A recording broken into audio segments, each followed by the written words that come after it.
کہا جائے کہ پڑھو، وہ کہے گا ارے میں نے تو کسی اسکول میں اردو ہی نہیں سیکھی ہے، بھلا میں اس کتاب کے اندر دیکھ کر کیسے پڑھ سکتا ہوں؟ میری ماں بہنوں، اگر آپ کے سامنے بغیر زیر زبر پیش کے قرآن دے دی جائے اور آپ سے کہا جائے کہ پڑھو، آپ پڑھیں گے؟ نہیں ہم اعوذ باللہ من الشیطان الرجیم، بسم اللہ الرحمن الرحیم۔ وہ ہے علم کی فضیلت اور اس کی اہمیت۔ میں اپنی بات کو شروع کرنے سے قبل اللہ رب العالمین سے دعا کرتا ہوں، اے الہ الامین، جو کچھ باتیں اس پروگرام کے درمیان ہوں گی، اے اللہ تو سب سے پہلے ہمیں جو بھی باتیں کہی جا رہی ہیں، اللہ تو ہمیں ان تمام باتوں کو غور سے سننے کی توفیق عطا فرما، سننے کے ساتھ ساتھ سمجھنے کی بھی توفیق عطا فرما، اور سمجھنے کے بعد مجھے اور آپ کو اپنی حالت بدلنے کی توفیق عطا فرما، آمین۔ معزز خواتین اسلام، اللہ تعالیٰ کا بہت بہت احسان ہے کہ اس نے اللہ تعالیٰ نے ہمیں عقل سلیم سے نوازا ہے۔ اللہ تعالیٰ نے ہمیں بے شمار نعمتیں عطا کی۔ میں آپ خواتین کو مبارکباد دینا چاہتا ہوں، آپ قابل مبارکباد ہیں کہ آپ علم حاصل کرنے کے لیے، دین کی کچھ باتیں سیکھنے کے لیے، اللہ اور اس کے رسول کی باتوں کو سننے کے لیے اپنے مخصوص اوقات کو وقف کر کے، اپنے ضروریات کو چھوڑ کر آپ یہاں پر دین کی باتیں سیکھنے کے لیے آئے۔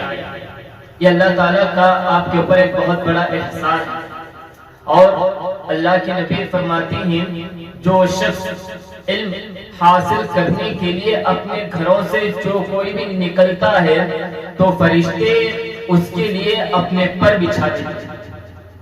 اب غور کریں، اس سے بڑھ کر اور فضیلت کی بات کیا ہو سکتی ہے کہ فرشتے ان لوگوں کے لیے اپنا پر بچھاتے ہیں جو اللہ اور اس کے رسول کی باتوں کو سننے کے لیے آتا ہے، جو علم حاصل کرنے کے لیے اپنے گھروں کو چھوڑ کر نکلتا ہے۔ اور کریں، اور اللہ تعالیٰ کا یہ بھی ہمارے پر احسان ہے کہ اللہ کے نبی فرماتے ہیں کہ اللہ تعالیٰ جس کے ساتھ من یرید اللہ خیرا، اللہ تعالیٰ جس کے ساتھ بھلائی کرنے کا ارادہ کرتا ہے، اللہ تعالیٰ جس کے بارے میں خیر چاہتا ہے، بھلائی چاہتا ہے، تو اللہ کے نبی فرماتے ہیں یفقہہ فی الدین، کہ اللہ تعالیٰ اسے سب سے پہلے دین کی سمجھ عطا کرتا ہے۔ میری ماں بہنوں، آپ غور کریں کہ ہم میں کتنی ایسی عورتیں ہیں جو اپنے وقت کو ضائع کر رہی ہیں، کچھ ایسی عورتیں ہیں جو بے فکر لیٹی ہوئی ہیں، آرام کر رہی ہیں، اور کچھ ایسی عورتیں ہیں جو روڈوں میں، سڑکوں میں آپ کو گھومتی ہوئی نظر آ رہی ہیں۔ مگر اللہ کا بہت بڑا احسان ہے کہ اللہ تعالیٰ نے آپ کے بارے میں، آپ کے تعلق سے، آپ کے حق میں خیر چاہ کر اللہ تعالیٰ نے آپ کو یہاں آنے پر، اللہ تعالیٰ نے آپ کو یہاں پر لایا ہے۔ اس بات کی دلیل ہے کہ اللہ تعالیٰ آپ کے بارے میں خیر چاہتا ہے، آپ کے تعلق سے بھلائی چاہتا ہے۔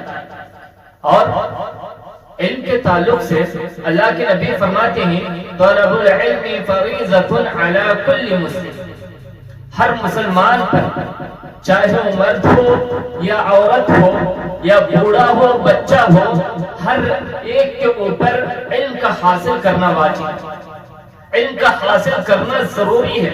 اللہ کے نبی نے واجب قرار دیا، طلب العلم فریضۃ علی کل مسلم، ہر مسلمان پر علم کا حاصل کرنا واجب ہے۔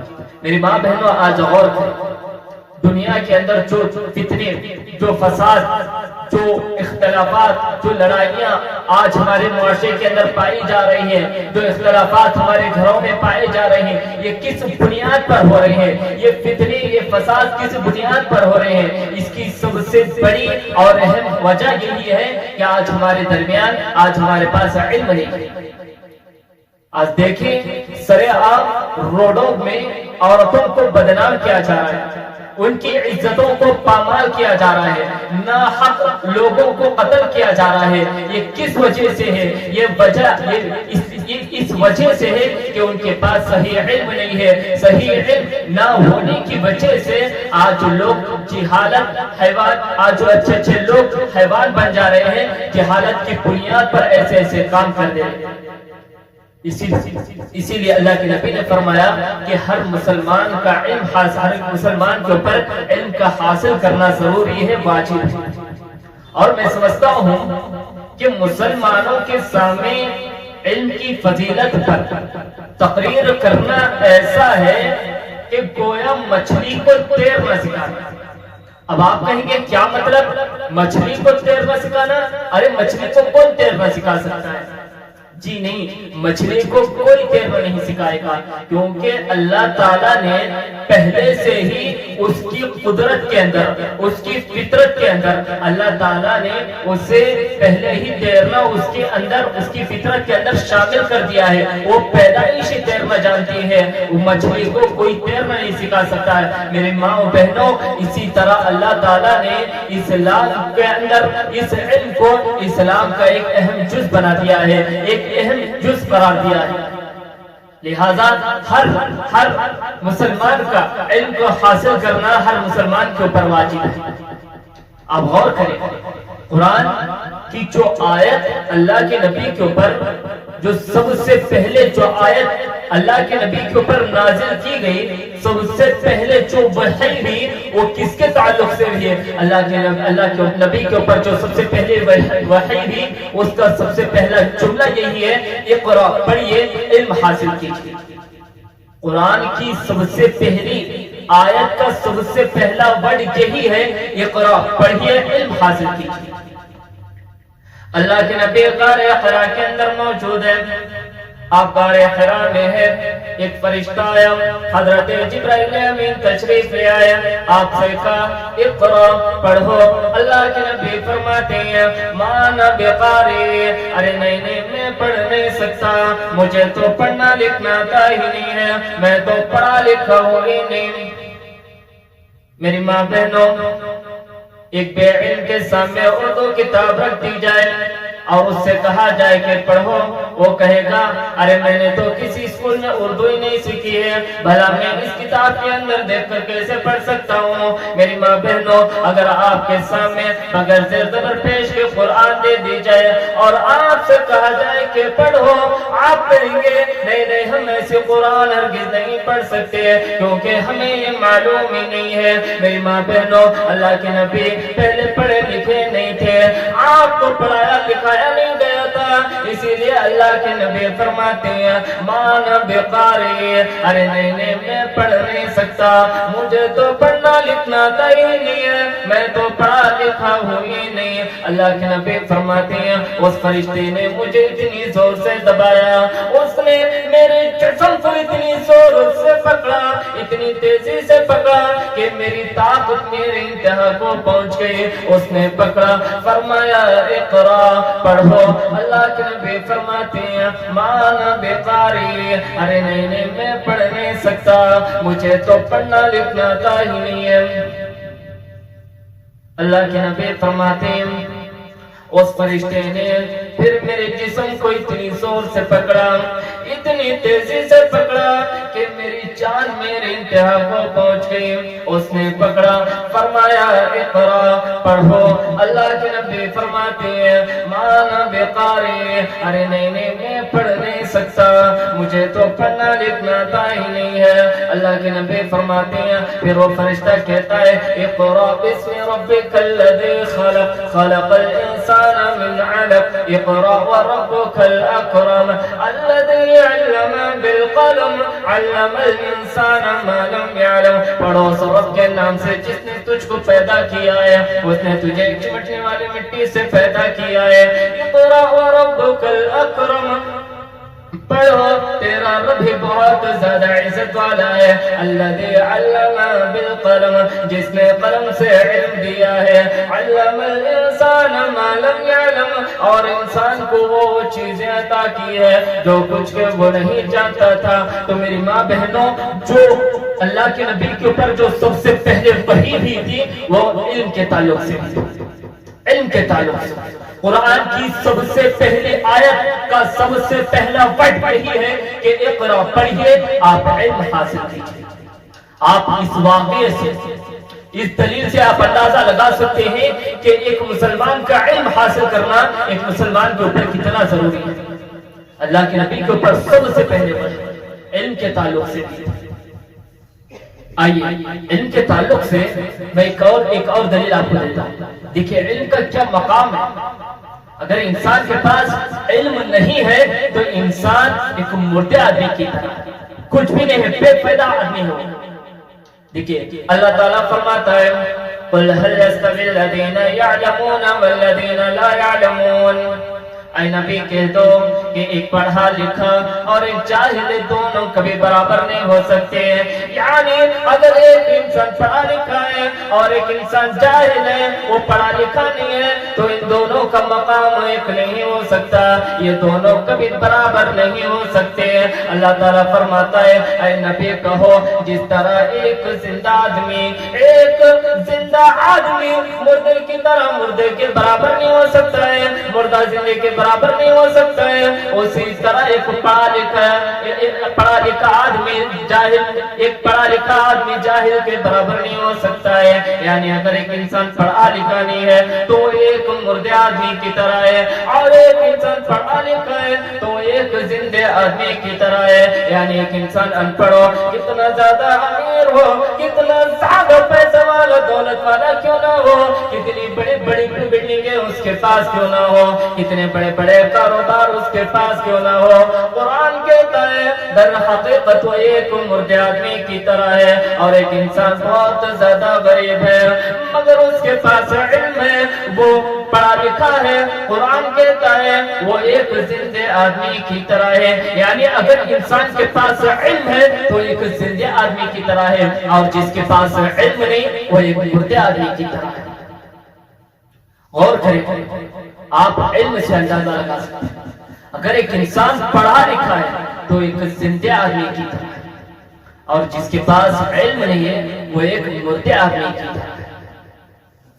میری ماں بہنوں ذرا غور کریں۔ اب سوال یہ ہے کہ کون سا علم حاصل کیا جائے، کون سی نالج حاصل کی جائے۔ آپ علم کے تعلق سے یہ جو آیت میں نے آپ کے سامنے بیان کی ہے، اس آیت کے اندر کہا گیا کہ ایک پڑھا لکھا انسان زندے آدمی کی طرح ہے، اور ایک انسان جو پڑھا لکھا نہیں ہے وہ ایک مردے آدمی کی طرح ہے۔ یہ تو انسانوں کا معاملہ ہے۔ اگر علم انسانوں کے اندر تفریق کر دے رہا ہے، اگر علم ہے تو وہ زندہ ہے، اگر علم نہیں ہے تو مردے آدمی کی طرح ہے۔ میری ماں بہنوں، یہ تو ایک معاملہ انسانوں کا ہے، مگر اللہ کے نبی نے جانوروں کے اندر بھی تفریق کر کے بتا دیا۔ اگر ایک پڑھا لکھا کتا اور ایک جاہل کتا، یہ بھی دونوں کو بھی برابر نہیں ہو سکتے۔ دیکھیے ایک ہوتا ہے کلب عام اور ایک ہوتا ہے کلب معلم۔ کلب عام، کلب کے معنی کتا، عام جو عام طور سے گلی وغیرہ میں گھومتے پھرتے رہتے ہیں، جو آپ نے کبھی دیکھا ہوگا سڑکوں وغیرہ پر آپ کو جو وہاں کتے نظر آتے ہیں، اس کتے کے بارے میں اللہ کے نبی فرماتے ہیں اگر وہ کتا کسی برتن میں منہ ڈال دے، اللہ کے نبی فرماتے ہیں 7 مرات اس کو 7 مرتبہ دھویا جائے، اس کو 7 مرتبہ دھویا جائے، اور پہلی یا آخری مرتبہ اس کو مٹی سے ضرور دھونا ہے، کیونکہ اس کتے کے لعاب کے اندر بہت زیادہ بیکٹیریا، بہت زیادہ کیٹانو، بہت زیادہ گندگی اس کے لعاب کے اندر ہوتی ہے۔ اللہ کے نبی فرماتے ہیں جب یہ کلب عام جو عام طور سے گلی وغیرہ میں گھومتا پھرتا رہتا ہے، اگر یہ کتا کسی برتن میں منہ ڈال دے تو اس کو 7 مرتبہ دھونا چاہیے، پہلی یا آخری مرتبہ اس کو مٹی سے ضرور دھونا ہے۔ مگر ایک ہوتا ہے کلب معلم، یعنی ٹرینڈڈ ڈاگ، علمی کتا جسے باقاعدہ پڑھایا لکھایا گیا، اور یہ کتے آپ کو پولیس والوں کے ساتھ ایئرپورٹ میں آپ کو نظر آ جائیں گے۔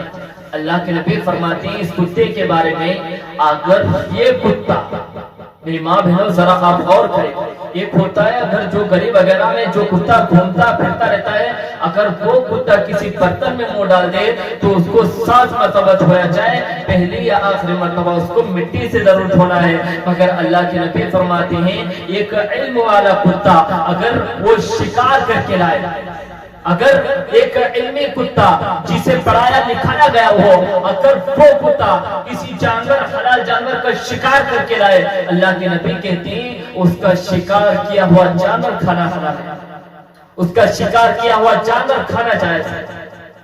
آپ اندازہ لگائیں۔ ہاں، اللہ کے نبی نے اس کے لیے کچھ شرط بتائی۔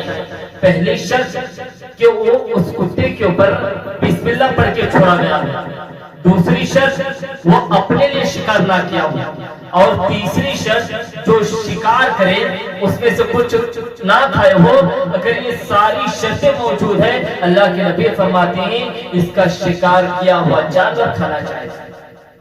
آپ غور کریں، دونوں کتے ہی ہیں، آپ اسے بھی کتا کہیں گے اسے بھی کتا کہیں گے، مگر علم نے دونوں کے اندر فرق کر دیا ہے، دونوں کے اندر تفریق کر دیے ہے۔ اگر ایک بے علم کتا کسی برتن میں منہ ڈالتا ہے، اللہ کے نبی فرماتے ہیں اس کو 7 مرتبہ دھونا جائے، پہلے یا آخری مرتبہ اس کو مٹی سے ضرور دھونا ہے۔ مگر اسی کتے کو علم سکھا دیا جائے، اسی کتے کو قلب معلم بنا دیا جائے، اللہ کے نبی فرماتے ہیں اس کا شکار کیا ہوا جانور کھانا جائز ہے، اور یہاں تک کہ شکار کرنے میں جانور مر بھی جائے تب بھی وہ جانور ہمارے لیے حلال ہے۔ اگر شکار کرنے میں جانور مر بھی جائے تب بھی وہ جانور ہمارے لیے حلال ہے۔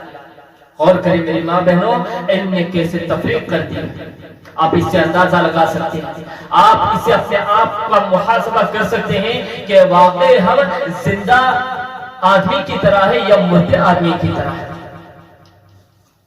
اب ایک سوال یہاں پر یہ پیدا ہوتا ہے کہ کون سا علم حاصل کیا جائے، کون سی نالج لی جائے، ریجن نالج یا یونیورسل نالج، دنیاوی تعلیم حاصل کی جائے یا دینی تعلیم حاصل کی جائے۔ میری ماں بہنوں، میں ایک بات بتاؤں، شریعت آپ کو منع نہیں کرتی، آپ اپنے بیٹے کو ڈاکٹر بنانا چاہتے ہیں بنا دیجیے، آپ اپنے بیٹے کو انجینئر بنانا چاہتے ہیں بنا دیجیے، شریعت آپ کو نہیں روکتی ہے، مگر آپ اپنے بیٹے کو سب سے پہلے دین کی تعلیم دیجیے، دین کی تعلیم دیجیے، اس لیے کہ دین کی تعلیم سے دنیا بھی سنور جائے گی اور آخرت بھی سنور جائے گی۔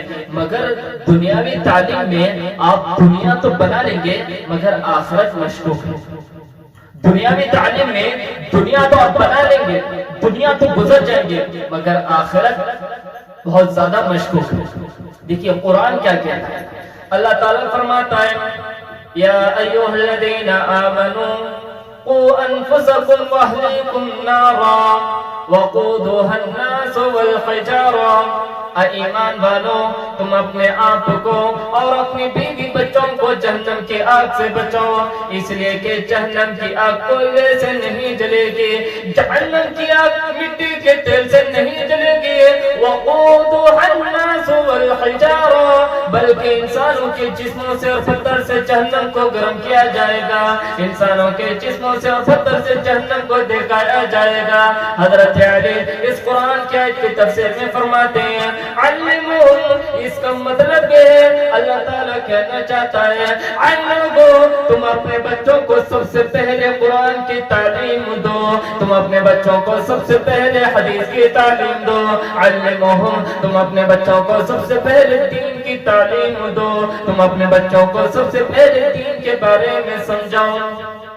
میری ماں بہنوں، آپ کا بیٹا بھی چھوٹا ہے، وہ آپ سے کہتا ہے ابو مجھے میرا دوست گاڑی چلانا جانتا ہے، آپ بھی مجھے ایک گاڑی دلا دیجئے، میں بھی گاڑی میں گھومنا چاہتا ہوں، میں بھی بائک چلانا چاہتا ہوں۔ میری ماں بہنوں، آپ کو معلوم ہے کہ آپ کا بیٹا بھی ٹھیک سے گاڑی چلانا نہیں جانتا ہے، ابھی آپ کے بیٹے کو گاڑی چلانا نہیں آتا ہے۔ کہیں ایسا نہ ہو کہ میرا بیٹا اس روڈ پر نکل جائے اور اس روڈ میں بڑی بڑی لہریں آتی ہیں، اس روڈ میں بڑی بڑی کاریں آتی ہیں، کہیں ایسا نہ ہو کہ میرا بیٹے کی بائک کا بیلنس بگڑ جائے اور اس کی بائک کسی کار کے اندر لہری کے اندر نہ آ جائے اور اسی موقع پر میرے بیٹے کا ایکسیڈنٹ نہ ہو جائے، اس کی موت نہ ہو جائے۔ میری ماں بہنوں، آج گناہوں کا ٹریفک لگا ہوا ہے، آج فتنوں کا بازار لگا ہوا ہے اور آپ کا بیٹا نکلا ہے،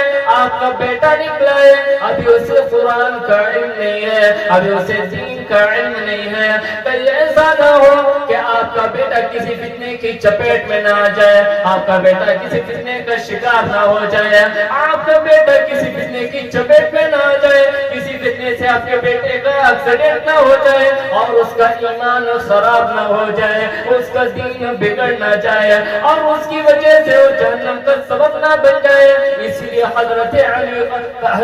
حضرت علی کہتے ہیں، علموہم، تم اپنے بچوں کو سب سے پہلے دین کی تعلیم دو، دین کی تعلیم دو، اپنے بچوں کو سب سے پہلے قرآن و حدیث کے بارے میں سمجھاؤ کہ قرآن کیا ہے، حدیث کیا ہے۔ آج معاشرے کے اندر دیکھا جائے، آج کتنے ایسے گھر ہیں جو اپنے بچوں کو دین کی تربیت کرنے کے بجائے، ان کی صحیح رہنمائی کرنے کے بجائے، ماں باپ تنگ آ کر ان سے چھٹکارا پانے کے لیے ان کے ہاتھ میں موبائل دے کر، ان کے ہاتھ میں موبائل پکڑا کر بٹھا دیتے ہیں۔ کتنی بڑی جہالت کی بات ہے، جس کی وجہ سے یہی بچے کل جا کر اسی فون کے عادی بن جاتے ہیں۔ کیسی گندی گندی چیزیں جو فون کے اندر دیکھتے ہیں انہی چیزوں کے متبع بن جاتے ہیں اور بعد میں جا کر یہ ماں باپ کے نافرمان بن جاتے ہیں۔ قرآن دیکھیے کیا کہتا ہے، حضرت علی کہتے ہیں کہ تم اپنے بچوں کو سب سے پہلے دین کی تعلیم، قرآن کی تعلیم دو، اپنے بچوں کو عالم بناؤ۔ میری ماں بہنوں، اللہ نے اگر آپ کو بیٹے بیٹیوں سے نوازا ہے تو آپ اپنے بچوں کو عالم بنائیے، اپنے بیٹوں کو حافظ بنائیے۔ آج معاشرے کے اندر جب کہا جاتا ہے کہ تم اپنے بچوں کو عالم بناؤ، حافظ بناؤ، تو کہتے ہیں کیا کرے گا، کیا کرے گا ہمارا بیٹا حافظ بن کر، کیا کرے گا ہمارا بیٹا عالم بن کر۔ یہی کہ رمضان میں آیا، یہی میرا بیٹا حافظ بن جائے گا، عالم بن جائے گا اور ایک 10-15 ہزار والی مسجد میں امامت کرتے بیٹھ جائے گا۔ کیا کرے گا؟ اگر رمضان آئے گا تو جھولا لے کر نکل جائے گا چلنے کے لیے۔ نہیں، ہم اپنے بیٹے کو عالم نہیں بنائیں گے۔ آج ان لوگوں کے خیالات، آج ہم اپنے بیٹوں کو حافظ نہیں بنائیں گے بلکہ ہم اپنے بچوں کو میڈیکل کی تعلیم دیں گے، اپنے بچوں کو انجینئر بنائیں گے، بہت زیادہ بڑا ہوگا اور بڑا مقام حاصل کرے گا، 1 لاکھ 2 لاکھ 3 لاکھ کمائے گا، بہت زیادہ پیسہ کمائے گا۔ ہم اپنے بچوں کو عالم حافظ نہیں بنائیں گے۔ اور کریں میری ماں بہنوں، آج کتنے ایسے ڈاکٹروں کو ہم نے دیکھا ہے جنہوں نے اپنا مقام تو پا لیا، جو اپنے ان مقامات میں، جو اپنے ان بڑی بڑی کوششوں میں جو کامیاب ہو گئے، ڈاکٹر تو بن گئے، انجینئر تو بن گئے، مگر ان کے اندر انسانیت ختم ہو گئی۔ ان کے اندر جو ماں باپ جن کے لیے اتنی بڑی محنتیں ان کے پیچھے رہ کر اپنا سب کچھ قربان کر دیا تھا، وہی اولاد آگے جا کر اپنے ماں باپ کو بے رحم دلی سے، اپنے بچوں کو، اپنے ماں باپ کو اپنے گھروں سے دھکے مار کر اپنے گھر سے باہر کر دیا۔ آج اور کریں یہ کس بنیاد پر ہے؟ صحیح علم نہ ہونے کی وجہ سے۔ میری ماں بہنوں، اپنے بچوں کو قرآن کی تعلیم، اس کا انجام آپ خود دیکھیں کہ وہ آگے جا کر آپ کی کتنی زیادہ فرمانبردار اولاد بنے گی، وہ آپ کی آگے جا کر کتنی زیادہ خدمت کرے گی۔ وہ ہمیشہ آپ کے بارے میں خیر چاہے گی. کب؟ تب ان کے اندر قرآن کی تعلیم ہو، حدیث کی تعلیم ہو، نبی کی زندگی اگر ان کے پاس ہے تو وہ جا کر آگے جا کر تمہارے متبع بنے گی، تمہاری خدمت گزار بنے گی. اور یاد رکھیے دینی تعلیم کے اندر وہ طاقت ہے جو دنیاوی تعلیم کی کسی علم کے اندر وہ طاقت نہیں. دین کی تعلیم میں وہ طاقت ہے جو کسی دنیاوی تعلیم کے اندر وہ طاقت نہیں. آپ نے حضرت سلیمان علیہ السلام کا اور حدود کا قصہ آپ نے سنا ہوگا. حضرت سلیمان علیہ السلام کی پارلیمنٹ لگی ہوئی تھی، مجلس لگی ہوئی تھی. حضرت سلیمان کہتے ہیں کہ مجھے تم میں حدود نظر نہیں آ رہا ہے. حدود کا ہے آنے دو، آج میں اس کو سوا ہی کر دوں گا. شام ہی حدود آیا، کہنے لگا اے سلیمان میں ملک سبا سے آ رہا ہوں. اے سلیمان میں نے وہاں دیکھا ہے کہ وہاں کی حکمران ایک عورت ہے. اے سلیمان وہ لوگ سورج کی پوجا کرتے ہیں، وہ لوگ سورج کی عبادت کرتے ہیں، وہ لوگ سورج کے آگے جھکتے ہیں. حضرت سلیمان کہتے ہیں کہ اچھا یہ بات ہے. تو حضرت سلیمان علیہ السلام نے ایک خط لکھا. بسم اللہ الرحمن الرحیم، اللہ کے نام سے شروع کرتا ہوں. حضرت سلیمان نے ایک خط لکھا اور اس حدود کو دیا. وہ جا کر وہاں پر ڈالے. اس ملک سبا کے حکمران کا اس عورت کا نام تھا بلقیس. وہ گئی بلقیس کے محل میں ڈال کر اللہ کے نبی نے اسے اسلام کی دعوت دی تھی کہ تم ہمارے اسلام میں داخل ہو جاؤ. اس نے اس خط کو دیکھا، پڑھا اور حضرت سلیمان علیہ السلام سے ملنے کے لیے وہ ملک سبا سے فلسطین آ رہی تھی. اب حضرت سلیمان علیہ السلام کی پارلیمنٹ لگی ہوئی تھی. حضرت سلیمان کہتے ہیں اپنی شان بتانا چاہتے تھے.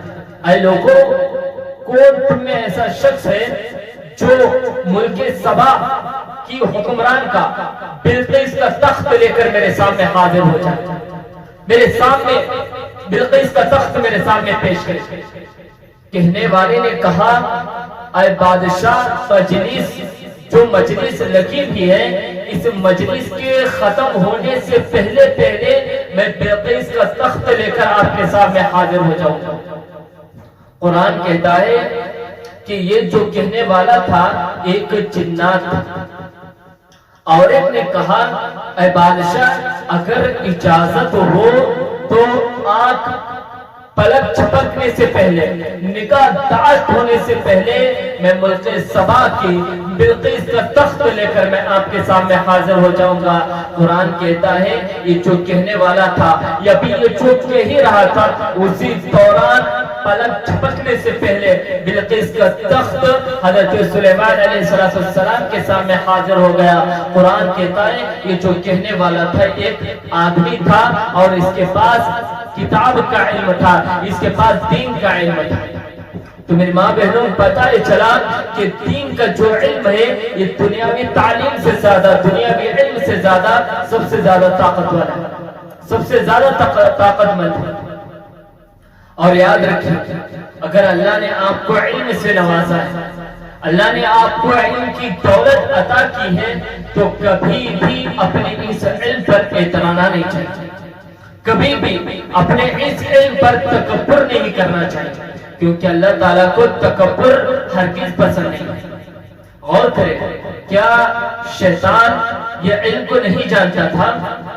شیطان کے پاس علم نہیں تھا، بہت سارا علم شیطان کے پاس تھا، مگر اس نے اپنے اس علم پر تکبر کر لیا، اس نے اپنے اس علم پر غرور کر لیا، اور مارے غرور کی وجہ سے، مارے تکبر کی وجہ سے اس نے اللہ کی نافرمانی کی، اللہ کے حکم کو ٹھکرا دیا، جس کی وجہ سے نتیجہ یہ ہوا کہ اللہ تعالیٰ نے اسے جنت سے نکال دیا اور اس کا ٹھکانہ ہمیشہ ہمیشہ کے لیے جہنم میں کر دیا. اور حضرت موسیٰ علیہ السلام یہ کون ہے؟ حضرت موسیٰ کو کلیم اللہ کہا جاتا ہے، یعنی اللہ سے بات کرنے والے. حضرت موسیٰ یہ دنیا کے اندر ہی رہ کر اللہ سے کلام کیا کرتے ہیں. حضرت موسیٰ اللہ سے بات کیا کرتے تھے. یہ خصوصیت دنیا کے اندر کسی اور نبی کو عطا نہیں کی گئی. اگر کسی کو عطا کی گئی ہے, اس خصوصیت سے کسی کو نوازا گیا ہے, تو حضرت موسیٰ علیہ السلام کو نوازا گیا. حضرت موسیٰ اللہ سے بات کیا کرتے تھے, مگر حضرت موسیٰ نے ایک مرتبہ کہہ دیا کہ لوگوں, اس روئے زمین پر مجھ سے بڑا عالم کوئی نہیں, مجھ سے بڑا عالم کوئی نہیں. اللہ تعالیٰ کو حضرت موسیٰ کی جملے بہت ناگوار گزرے, بہت ناگوار گزرے. اللہ تعالیٰ کہتا ہے, اے موسیٰ جاؤ, میرا ایک بندہ خضر ہے جو تم سے بھی زیادہ علم رکھنے والا ہے, وہ تم سے بھی زیادہ جاننے والا ہے. اے موسیٰ تم سے بھی زیادہ علم رکھنے والا ہے, میرا ایک بندہ خضر ہے جو تم سے بھی زیادہ علم رکھتا ہے. اللہ تعالیٰ حضرت موسیٰ کہتے ہیں, اے اللہ یہ حضرت خضر مجھے کہاں ملیں گے؟ اے اللہ میں ان سے ملنا چاہتا ہوں, اے اللہ میں ان سے ملاقات کرنا چاہتا ہوں. اللہ تعالیٰ کہتا ہے, اے موسیٰ ایسا کرو, تم مجمع البحرین پہ چلے جاؤ اور ایک کام کرنا, اپنے ساتھ ایک ٹوکری میں مچھلی کو لے لینا, اور جو مچھلی جو تمہارے ساتھ ہے اگر وہ ٹوکری سے نکل کر سمندر میں راستہ بنا کر نکل جائے تو سمجھ جانا کہ میرا بندہ خضر وہیں پر ہے, اور تم ان سے ملاقات کر لینا. حضرت موسیٰ نے ایسا ہی کیا, اپنے ساتھ میں ایک ٹوکری اور اس میں مچھلی کو رکھ لیا, اور ان کے ساتھ یوشع بن نون بھی تھے. یہ دونوں ساتھ میں نکلنے لگے. راستے میں انہوں نے آرام کیا, جب تھک گئے تو انہوں نے آرام کرنے لگے. یہ ایک جگہ انہوں نے آرام کیا. حضرت موسیٰ گہری نیند میں سو گئے, اور حضرت یوشع بن نون ان کو ہلکی سی آنکھ لگی ہوئی تھی, معمولی سی آنکھ لگی ہوئی تھی. انہوں نے سوتے سوتے دیکھ لیا کہ وہ مچھلی اپنے ٹوکرے سے نکل کر سمندر میں راستہ بنا کر نکل گئی, مگر بیدار ہونے کے بعد حضرت موسیٰ کے سامنے اس کا ذکر کرنا وہ بھول گئے. جب وہ کچھ آگے نکلے تو حضرت موسیٰ کہتے ہیں, اے یوشع جو مچھلی ہے اس کو نکالو, بہت زیادہ بھوک لگ رہی ہے, ہم اس کو کھا لیں گے, ہم اس کو یہیں پر پکا کر کھا لیں گے. حضرت یوشع بن نون کو یاد آتا ہے, کہنے لگے, اے موسیٰ تم جس مچھلی کے بارے میں ذکر کر رہے ہو, جس مچھلی کے بارے میں پوچھ رہے ہو, وہ مچھلی تو وہیں پر نکل کر راستہ بنا کر گزر گئی جہاں ہم آرام کر رہے تھے. حضرت موسیٰ کہتے ہیں, ارے اللہ کے بندے, ہمیں وہیں پر خضر موجود ہے, اور وہیں پر تو خضر موجود تھے, ہمیں وہیں پر خضر سے ملنا تھا. اب دونوں وہی جگہ پر آ گئے. حضرت خضر وہاں پر موجود تھے. حضرت موسیٰ خضر کے پاس گئے, کہنے لگے کہ میں موسیٰ ہوں. حضرت خضر کہتے ہیں, کہا کون سے موسیٰ؟ بنی اسرائیل کے موسیٰ. کہا ہاں. حضرت موسیٰ کہتے ہیں کہ اللہ تعالیٰ نے جو علم تمہیں عطا کیا ہے, علم تقوینی, اللہ تعالیٰ نے جو علم تمہیں عطا کیا ہے, میں اس علم کو حاصل کرنا چاہتا ہوں, میں اس علم کو سیکھنا چاہتا ہوں. حضرت خضر کہتے ہیں, کہا موسیٰ جو اللہ تعالیٰ نے مجھے علم عطا کیا ہے وہ تم علم حاصل نہیں کر سکتے. کیوں؟ کیونکہ تمہارے اندر صبر نہیں ہے, تمہارے اندر صبر نہیں ہے, تم اس علم کو حاصل نہیں کر سکتے. حضرت موسیٰ کہتے ہیں, نہیں, آپ مجھے صابروں میں سے پاؤ گے, میں آپ کے ساتھ رہنا چاہتا ہوں, میں آپ کے ساتھ علم حاصل کرنا چاہتا ہوں. ٹھیک ہے. حضرت موسیٰ حضرت خضر کے ساتھ رہنے لگے. حضرت موسیٰ اور حضرت خضر, حضرت یوشع بن نون, یہ دونوں چلنے لگے, ایک کشتی پر سوار ہو گئے, ایک کشتی پر سوار ہو گئے, اور ان کشتی والوں نے حضرت خضر سے پیسہ بھی نہیں لیا. جب یہ بستی سے گزرے تو حضرت خضر نے اس کشتی کے اندر, اس جہاز کے اندر نقص پیدا کرنا شروع کر دیا. اس کشتی کے اندر انہوں نے عیب پیدا کر دیا، ایک تختہ یہاں سے نکالا، ایک تختہ وہاں سے نکالا، اس کشتی میں انہوں نے بگاڑ پیدا کر دیے۔ حضرت موسیٰ کہتے ہیں اے خضر کیا بات ہے، اچھی خاصی کشتی ہے، نئی کشتی ہے، تم اس میں نقص کیوں پیدا کر رہے ہو، تم اس میں عیب کیوں پیدا کر رہے ہو، اس کشتی کو تم بگاڑ کیوں رہے ہو؟ حضرت خضر کہتے ہیں کہا موسیٰ میں نے کہا تھا کہ تمہیں کوئی سوال نہیں کرنا ہے، لہٰذا تم میرے ساتھ رہ نہیں سکتے، لہٰذا میرے پاس سے نکل جاؤ، اب تم میرے ساتھ رہ نہیں سکتے۔ حضرت موسیٰ کہتے ہیں کہا خضر مجھ سے غلطی ہو گئی، میں آگے سے اب آپ کو کوئی سوال نہیں کروں، میں آپ سے کچھ نہیں پوچھوں گا۔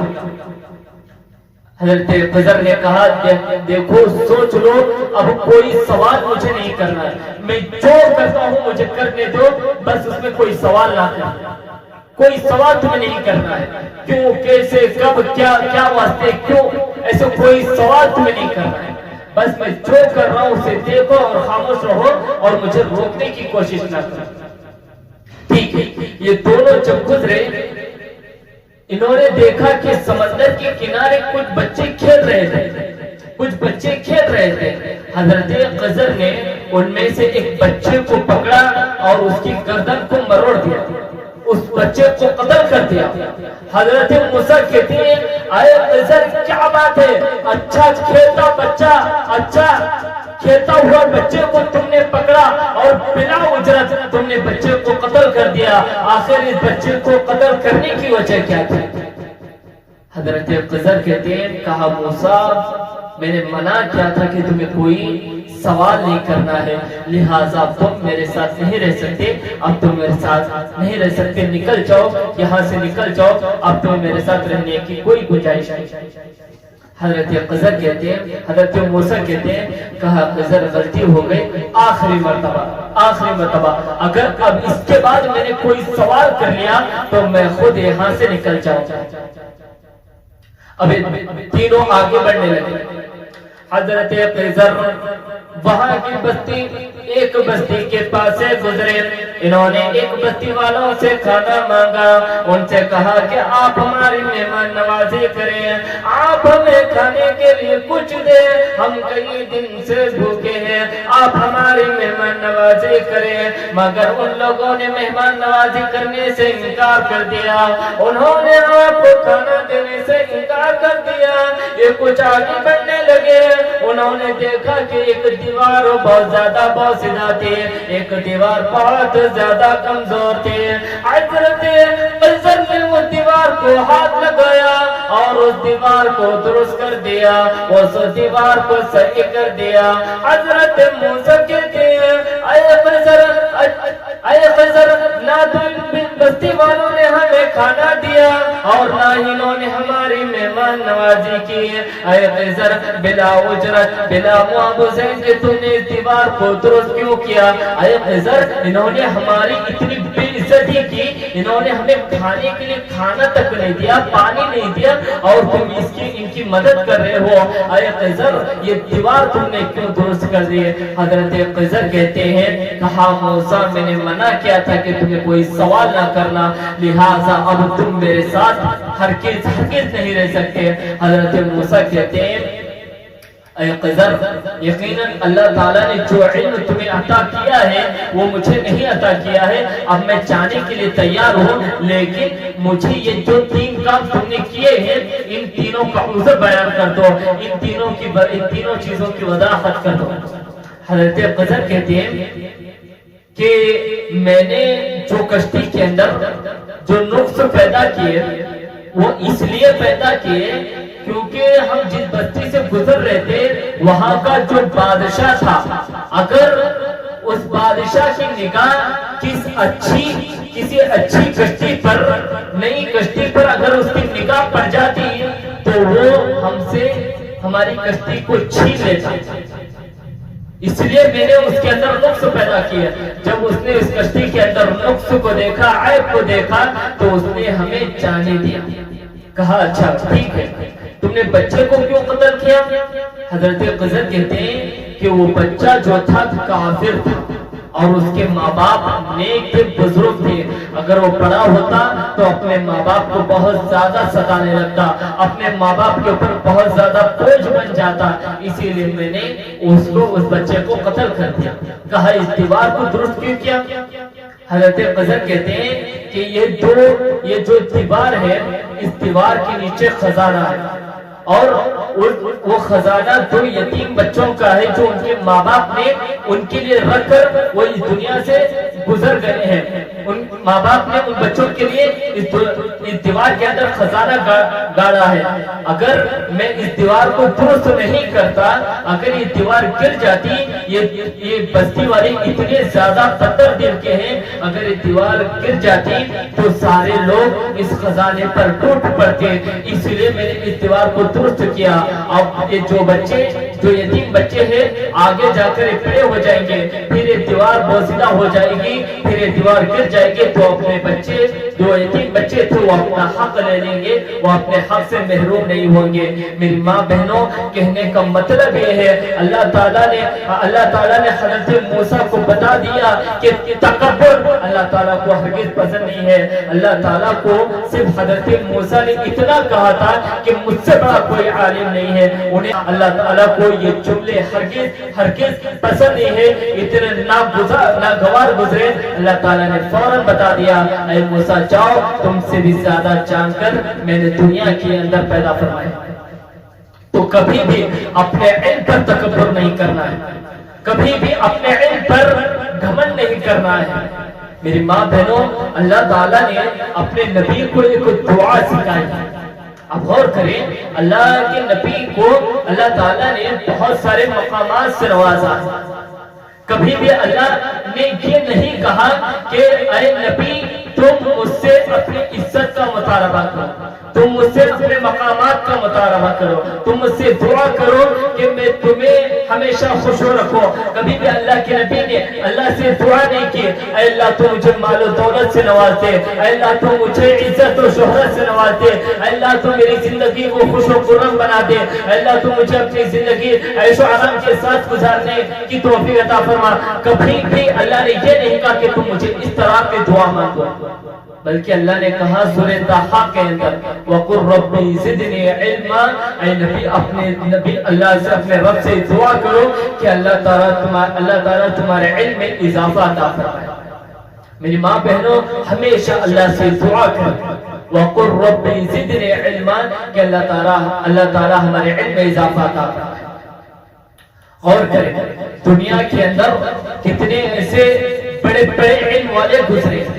حضرت عائشہ رضی اللہ عنہا جو تھی، یہ اپنے وقت کی ڈاکٹر تھی، اپنے وقت کی ایک سرجن تھی۔ حضرت عائشہ کے پاس کچھ ایسے بچے لائے جاتے جن کے اوپر پھنسیاں پھوڑے وغیرہ ہوتے تو حضرت عائشہ ان کا علاج کیا کرتی تھی، اور حدیث میں بھی بہت زیادہ مہارت رکھنے والے بڑے بڑے صحابہ حضرت عائشہ کے پاس حدیث کا علم حاصل کرنے کے لیے آتے، اور حضرت عائشہ کی عمر کتنی تھی؟ 18 سال کی عمر۔ اور کریں اس وقت کے بڑے بڑے 40-50 سال کی عمر کے صحابہ حضرت عائشہ کے پاس حدیث کا علم حاصل کرنے کے لیے آتے، اور موجودہ دور میں بھی ایسے ہمارے اسلاف گزرے، ہمارے ایسے بزرگ گزرے ہیں جنہوں نے دینی علم حاصل کیا اور دنیاوی علم میں بھی ایسا مقام حاصل کیا، ایسا مقام انہوں نے حاصل کیا جو آج تک کسی نے ایسا مقام حاصل نہیں کیا۔ آپ ایک کتاب دا کیرن آف میڈیسن، یعنی یہ قانونی کتاب ہے،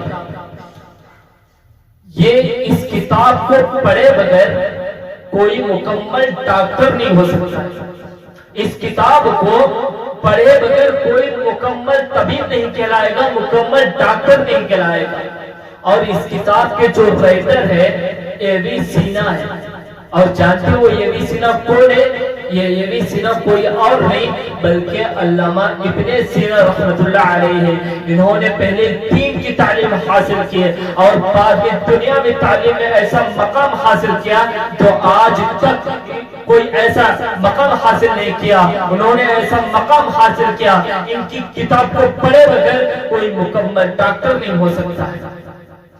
اور سرجری کے جو نئے آلات جنہوں نے پیش کیے ان کے بارے میں کہا جاتا ہے جو سرجری کے آلات ایجاد کرنے والے ہیں ان کا نام ایوے ظرف ہے، اور ایوے ظرف کوئی اور نہیں ہے بلکہ علامہ ابن زہر رحمہ اللہ ہے۔